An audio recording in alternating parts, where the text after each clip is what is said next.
Love is the heart of Jesus' teachings. Yet, in our busy lives, it can be difficult to live out this powerful message.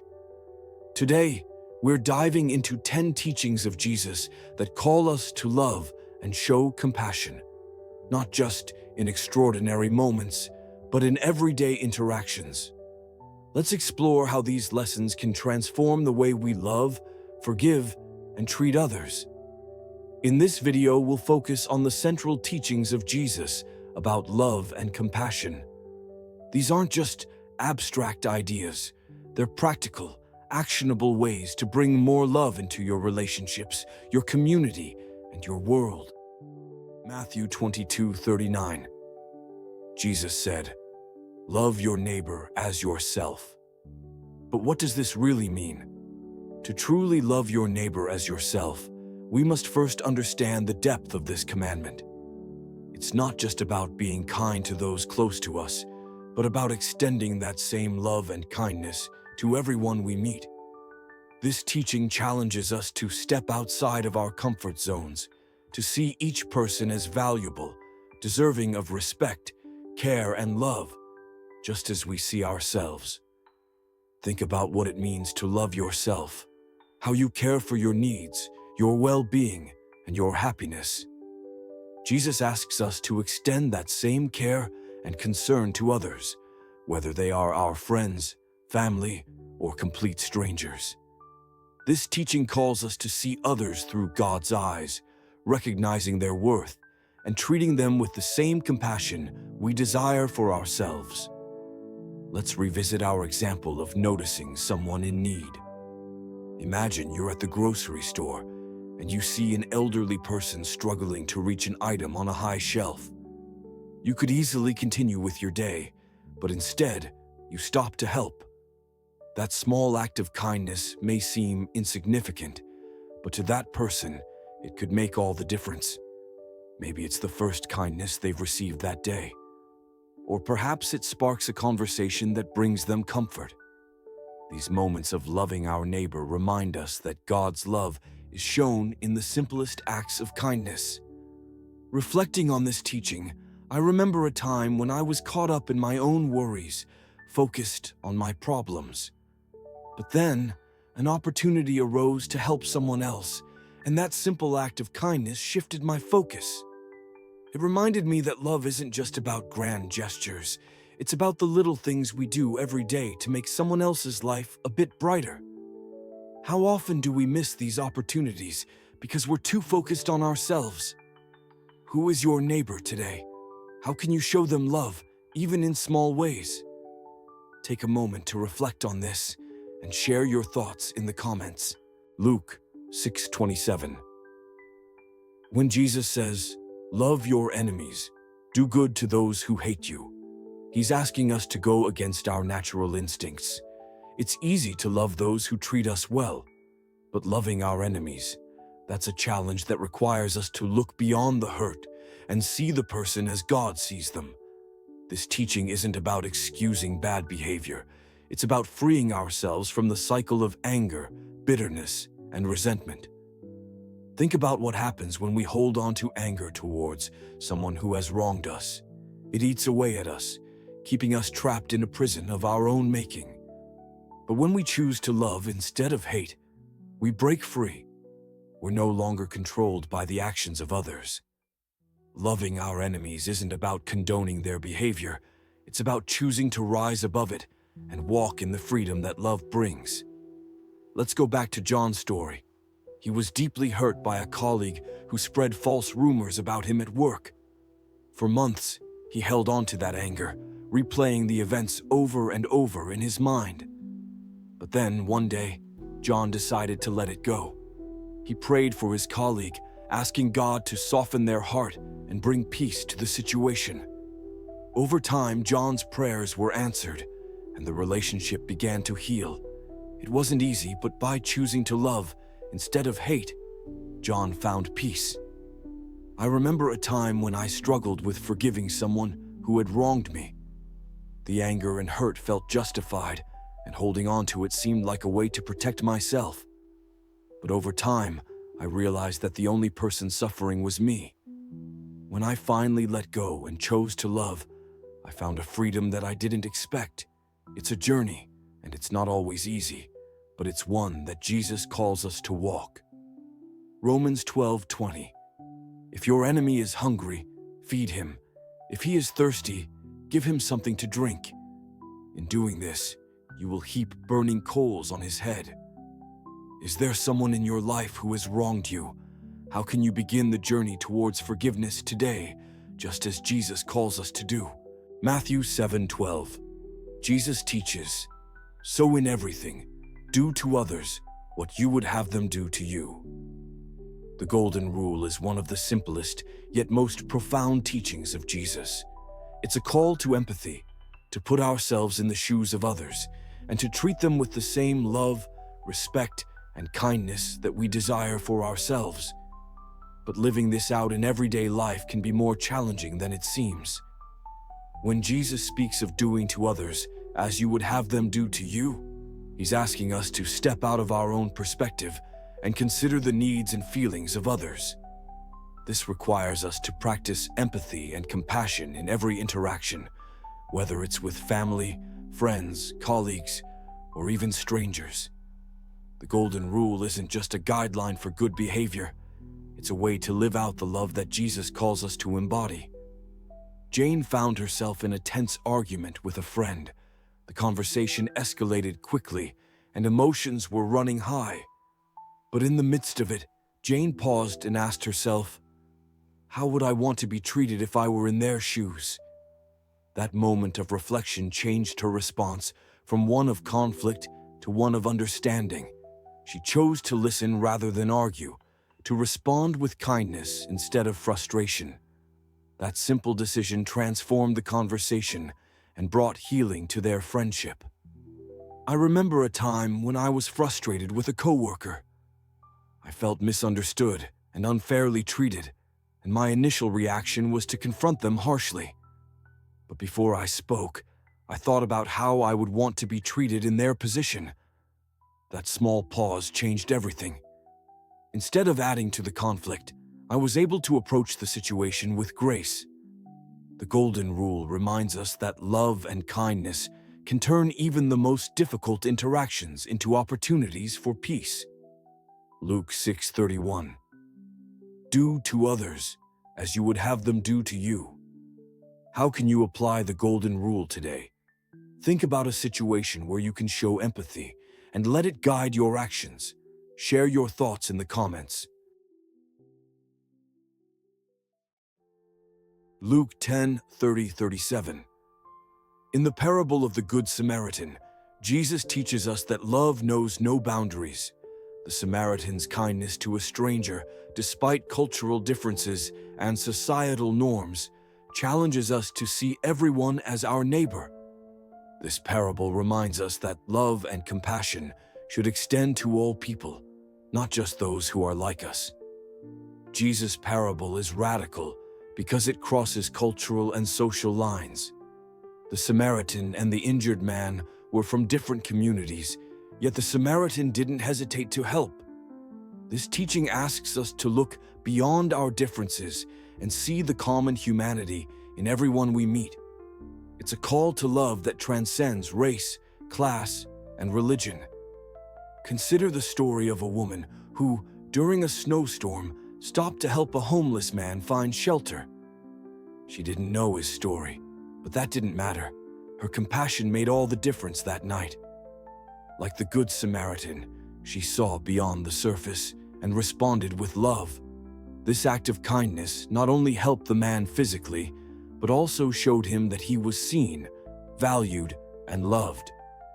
I once met someone in need who seemed very different from me, and at first, I hesitated to help. But then I remembered the parable of the Good Samaritan and realized that love doesn't make distinctions. That moment of hesitation turned into an opportunity to live out Jesus' teaching, and I found that by stepping out of my comfort zone, I was able to make a real difference in someone's life. Galatians 6:2. Carry each other's burdens, and in this way, you will fulfill the law of Christ. Who is the stranger in your life that you can show kindness to? How can you be a good Samaritan today? Reflect on this and share your thoughts in the comments. Matthew 18 and 21-22. When Peter asked Jesus how many times he should forgive someone, Jesus responded, "Not 7 times, but 77 times." This teaching emphasizes that forgiveness is not a one-time act, it's a continual process. Jesus is calling us to forgive repeatedly, without keeping count, because forgiveness is the key to healing and freedom. Forgiveness can be one of the hardest things to practice, especially when the hurt runs deep. But Jesus teaches us that holding on to anger and resentment only harms us. When we choose to forgive, we release that burden and allow healing to begin. Forgiveness doesn't mean forgetting the pain or excusing the behavior. It means choosing to let go of the hold it has on us. Maria had been deeply hurt by a close friend who betrayed her trust. For a long time, she held on to that hurt, replaying the betrayal over and over in her mind. But one day she realized that holding on to the anger was only hurting her, not the person who wronged her. Through prayer and reflection, Maria chose to forgive. It wasn't easy, and it didn't happen overnight, but with each step, she felt the weight lift off her shoulders. Jesus' teaching on forgiveness reminds us that it's a journey of grace and healing. I remember a time when I struggled to forgive someone who hurt me deeply. The anger felt justified, but it also kept me trapped in bitterness. When I finally chose to forgive, I found a freedom that I hadn't expected. Forgiveness is a gift that we give ourselves as much as it is a gift to others. Ephesians 4:32. Be kind to one another, tender-hearted, forgiving one another as God in Christ forgave you. Is there someone in your life that you need to forgive? Reflect on the steps you can take towards healing and share your journey in the comments. Remember, forgiveness is a process, and every small step counts. Matthew 5:9. Jesus said, "Blessed are the peacemakers, for they will be called children of God." In this teaching, Jesus calls us to be peacemakers in a world that often values conflict over reconciliation. Being a peacemaker isn't passive. It's an active pursuit of harmony and understanding. It requires courage to step into the middle of disagreements, to bring people together, and to heal divisions. Peacemaking is about building bridges where others may build walls. Think about the role of a peacemaker. It's not just about avoiding conflict, it's about addressing it in a way that brings healing and unity. Jesus calls us to rise above our personal grievances, to see the bigger picture, and to work towards reconciliation. Peacemaking can happen in our homes, in our communities, and even within ourselves as we seek inner peace. It's a challenging role, but one that reflects the very heart of God's love for humanity. David found himself in the middle of a family conflict. Tensions were high, and it seemed like no one was willing to back down. Instead of choosing sides or fueling the argument, David took a different approach. He brought everyone together for a conversation, encouraging them to listen to one another with open hearts. Through patience, prayer, and a willingness to be vulnerable, David helped to restore peace in his family. It wasn't easy, but his efforts as a peacemaker brought healing to relationships that had been strained for years. I remember a time when I had to play the role of peacemaker in my own life. It wasn't comfortable, and it required me to let go of my own pride and grievances. But through that experience, I saw the power of peace in action. It reminded me that being a peacemaker isn't just about resolving conflicts. It's about embodying the love and grace of God in every situation. James 3:18. Peacemakers who sow in peace reap a harvest of righteousness. Is there a situation in your life where you can be a peacemaker? Reflect on how you can bring peace into a conflict or relationship and share your thoughts with others in the comments. Mark 10:45. Jesus said, "For even the Son of Man did not come to be served, but to serve and to give his life as a ransom for many." Jesus' teaching on service reminds us that true greatness comes from serving others. This is counter to the world's idea of success, which often focuses on power, recognition, and status. But Jesus shows us that the path to true fulfillment is found in humility, in putting the needs of others before our own. Serving others isn't just about grand gestures. It's about the small, everyday acts of kindness that often go unnoticed. Whether it's offering a helping hand to a neighbor, volunteering your time, or simply being present for someone in need, every act of service reflects the heart of Jesus. And when we serve with humility, without seeking recognition, we align ourselves with the example that Jesus set during his time on earth. Susan had always been someone who enjoyed helping others, but she often found herself overwhelmed by the demands of work and life.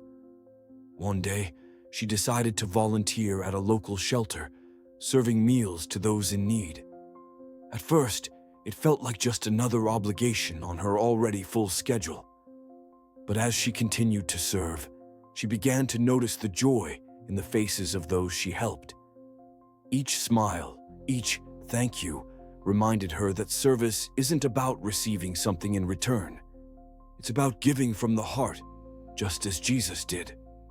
I've experienced the power of humble service in my own life. There were times when I felt too busy to help others, but when I made the effort, I found that serving brought me a sense of peace and purpose that nothing else could. Serving others, especially when it goes unnoticed, helps me stay connected to the love and humility that Jesus taught. Philippians 2:3-4. Do nothing out of selfish ambition or vain conceit. Rather, in humility, value others above yourselves, not looking to your own interests, but each of you to the interests of the others. How can you serve others with humility this week? Reflect on an opportunity to help someone without expecting anything in return, and share your ideas in the comments. John 13:34. Jesus said, "A new command I give you, love one another. As I have loved you, so you must love one another." Jesus' love for us knows no limits, and he calls us to love others with that same boundless love. This isn't always easy, especially when it requires sacrifice, but it's the kind of love that transforms lives and brings us closer to God. Jesus' command to love as he loved us sets a high standard. It's a call to love unconditionally without expecting anything in return.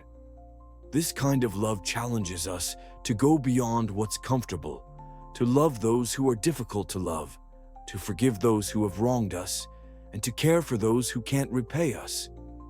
Loving without limits means giving of ourselves fully, just as Jesus gave of himself for us. Rachel had always set limits on how much she could love others, especially when it involved sacrifice. But after reflecting on Jesus' teaching, she began to see that love is limitless. She started by offering more of her time and energy to those in need, even when it wasn't convenient. Over time, she found that the more love she gave, the more love she received in return. Love, when given freely and without limits, grows and multiplies in ways we can't always predict. I found that loving without limits isn't about always getting it right. It's about being willing to keep trying, to keep opening your heart, even when it's hard. There have been times when I've wanted to give up on someone or hold back my love. But Jesus' command challenges me to keep going, to love without conditions, just as he loves me. 1 Corinthians 13:4-7. Love is patient. Love is kind. It does not envy. It does not boast. It is not proud. It does not dishonor others. It is not self-seeking. It is not easily angered. It keeps no record of wrongs. Love does not delight in evil, but rejoices with the truth. It always protects, always trusts, always hopes, always perseveres. How can you love others without limits? Reflect on ways you can expand your capacity for love and share your journey with us. Matthew 7:1-2. Jesus teaches, "Do not judge, or you too will be judged. For in the same way you judge others, you will be judged, and with the measure you use, it will be measured to you." This teaching challenges us to refrain from being judgmental and critical of others. It reminds us that our judgments are often based on incomplete understanding, and that we are all in need of God's grace and mercy. Jesus calls us to look at others with compassion rather than through a lens of judgment. When we judge others, we often do so from a place of pride or self-righteousness, forgetting that we too have our own flaws and shortcomings. This teaching isn't about ignoring sin or wrongdoing, but about approaching others with humility and love, recognizing that we are all in need of God's forgiveness. Sarah often found herself judging others for their choices, feeling a sense of superiority because she believed she was making better decisions. But over time, she realized that her judgments were more about her own insecurities than the behavior of others. When she began to approach others with compassion instead of judgment, she found that her relationships deepened and that she was able to show the love of Christ more effectively. There have been times in my own life when I've been quick to judge others, only to realize later that I didn't fully understand their situation. Jesus' teaching on judgment reminds me to approach others with grace, knowing that I too am in need of God's mercy. When we let go of judgment, we open ourselves up to love and connection. James 4:12. There is only one lawgiver and judge, the one who is able to save and destroy. But you, who are you to judge your neighbor? Is there someone in your life that you've judged unfairly? How can you approach them with more compassion and understanding? Reflect on this and share your thoughts in the comments. Matthew 5:16. Jesus teaches, "Let your light shine before others, that they may see your good deeds and glorify your Father in heaven." This teaching encourages us to live out our faith in a way that is visible to others.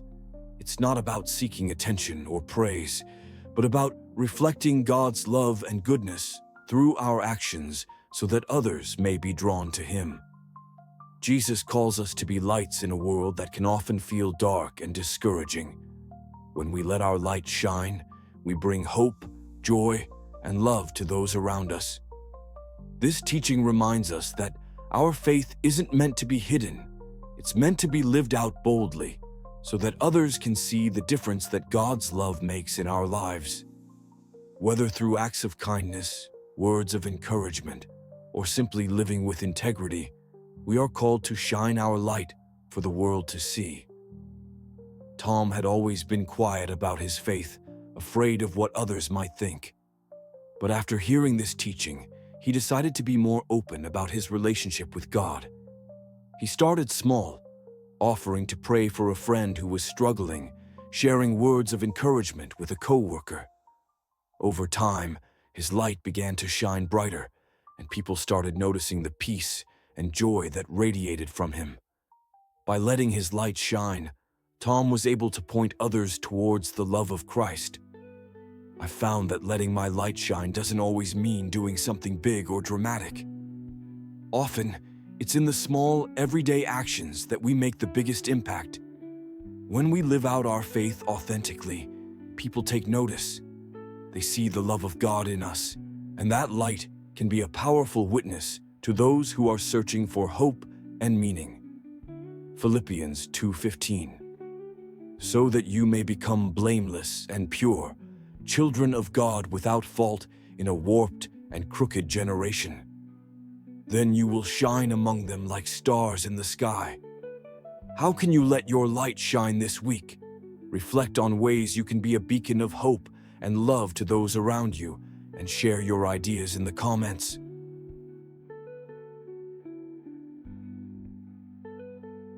Today, we've explored some of the most powerful teachings of Jesus on love and compassion. These teachings challenge us to love beyond what's easy, to forgive endlessly, and to show kindness without boundaries. They remind us that love, at its core, is the essence of our faith and the reflection of God's heart. As you go about your day, how can these teachings shape the way you love others? Reflect on how Jesus' words can guide your actions and let His love shine through you. If these teachings have inspired you, please give this video a thumbs up and subscribe to our channel for more uplifting content. Don't forget to share this video with others who could benefit from the wisdom of Jesus' teachings. And remember, every act of love, no matter how small, makes a difference. Join us in our next video as we explore Jesus' teachings on forgiveness and reconciliation. Together, we'll dive deeper into how these lessons can heal relationships and bring peace into our lives.